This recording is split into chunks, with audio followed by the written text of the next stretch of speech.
What's up, family? What's up? What's up? So today we're not just reacting, we're breaking things all the way down, family. We got two flagrant fouls, one on Sophia Cunningham, same game, one from rookie Kiki Iriafen, and the other from vet Brittney Sykes in the building. Now, if you watched it live, it felt like chaos, but today we're looking at it with the basketball IQ lens, and we'll break it down speaking from perspectives as of what made these fouls from a rules perspective, the basketball habits that led to them, and the impact this kind of physicality on strategy, health, and team identity, and most importantly, how players can handle these moments smarter. And if you're a hooper, a coach, or just want to understand the game better, stick around because we just gonna get right into it. So let's start with Kiki Iriafen, right? Who's playing her first WNBA game. That context matters because rookies come in with energy. They want to prove they belong, but sometimes that leads to over physical plays. And here's what happened. The Fever were trailing by 13 points, momentum slipping. Sophia Cunningham, known for her hustle and three-point shooting, grabs a rebound. Kiki challenges. They get tangled. Sophia hits the floor hard. Now, I want you guys to see the clip before I add more, before we have a conversation, but I wanted to add the wild play. Wild play. But however, now from a ref's point of view, what makes this a flagrant foul? Flagrant one in the WNBA is defined as an unnecessary or excessive contact. And this wasn't a box out game, box out going wrong. It was an it was an after the play slam motion, right? Because if you look at it from a childlike perspective, I always like to put it in simple terms. If the ball is already secure and you're still using your arms or body to throw someone around, it's no longer a basketball play. That's when refs blow the whistle hard. So mechanically, you can even see Kiki using her hips and right arm to rotate Sophia down to the ground, as you guys seen in the clip. And she wasn't going for the ball. She was reacting to losing the position of getting the ball, right? And now this is where casual fans and hoopers sometimes clash when it comes to intent versus impact. You'll hear people say, she didn't mean to do it. That wasn't dirty. She just got caught up. But in officiating, it's not about what you meant, it's about what actually happened. And if she got caught up, I don't think if you did get caught up, it comes to you resulting to throwing somebody on the floor. And why? Officials go off of what actually happened. Officials can't read minds. They rule on body language, timing, and result. And if someone hits the ground hard, if the movement looks unnatural, if there's a risk of injury, it's getting called. So even if Kiki wasn't being malicious, the impact was enough to trigger the flagrant. And I think we could all agree with that being a very objective to the situation. And let's talk about rookie learning curve, right? Because in college you can sometimes get away with that kind of physical play, but in the W, these are grown women pros. There's no slack. A play like that is getting reviewed every time. Okay? And let's move forward with Brittney Sykes. This one's different. It wasn't a rebound, it was about space and control. Sophia's trying to fight through traffic. Skies is getting grabbed a little. Then she hits Sophia with a full arm shove. And right away you can see the extension. Her hand isn't checking, it's pushing. So let me just break down from a teaching perspective, from a basketball lens when it comes to my basketball analysis of this thing. And I want to get you guys' thought down in the comments, so let me know. In pro basketball, hands are for mirrors, not weapons. You could use your forearm to feel your defender. You can hand check lightly, but a shove, especially with a full extension and someone flying toward another player's legs, that's automatically getting reviewed. Now, here's the extra layer, right? Positioning and danger. Sophia almost collided with Dewana Bonner legs. One slip, and you got a possible ACL tear. That's why this gets flagged, and why it's not just heat of the moment anymore, because it becomes a health and safety issue. So, how should have Skies responded? Let's say Sophia was grabbing her a little, which is possible, happens all the time.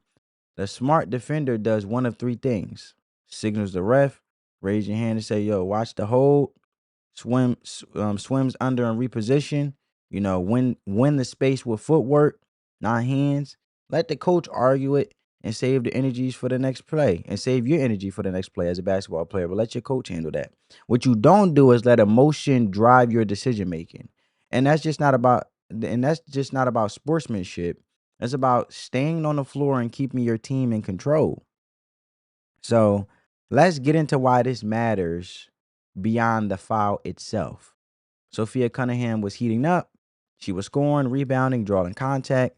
She's a momentum player. When she's fired up, Indiana plays better. So if the goal was to take her out of rhythm, mission accomplished. But now you got a flagrant, a possible tech, a fired up fever squad ready to respond.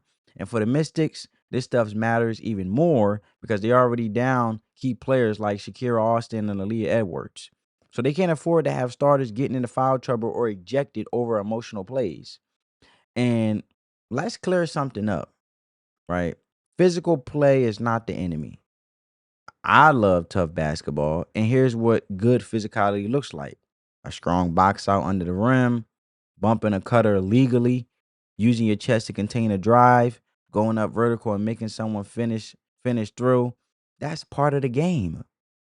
What we're calling out here is reckless physicality.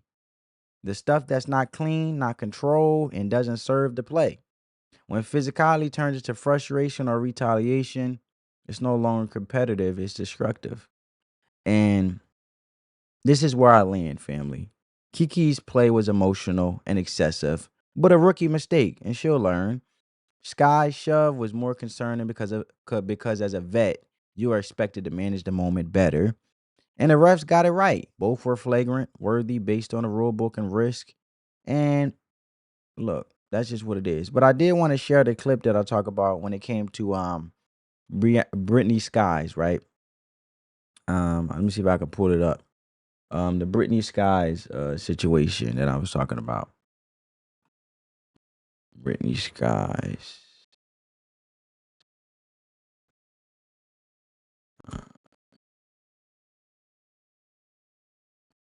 Right. Let me see if I can. Okay, here we go. You see that? That's what I was talking about the whole situation with Brittney Sykes, right? Because Brittney Sykes, when it comes to spacing, like, look, that's one play. Let's look at it like this.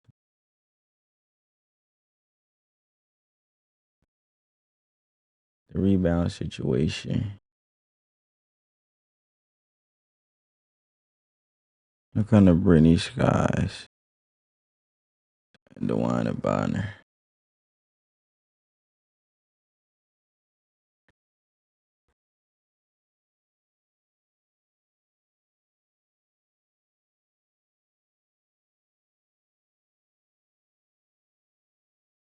See, they got a little heated. And she's a vet. You know what I'm saying? She's a vet. So can you imagine? I think that's what I think that was it. I think that was it. But I just wanted to make sure, family. Give me 1 second. That is definitely not Brittney Sykes, boy. I don't know who that was. And they mama. Child. Let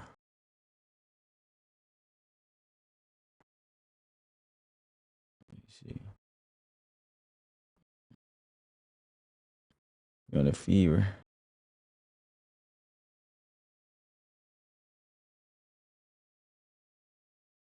Okay. That was the whole throw that we were just talking about with the whole touching. All right, so that was that.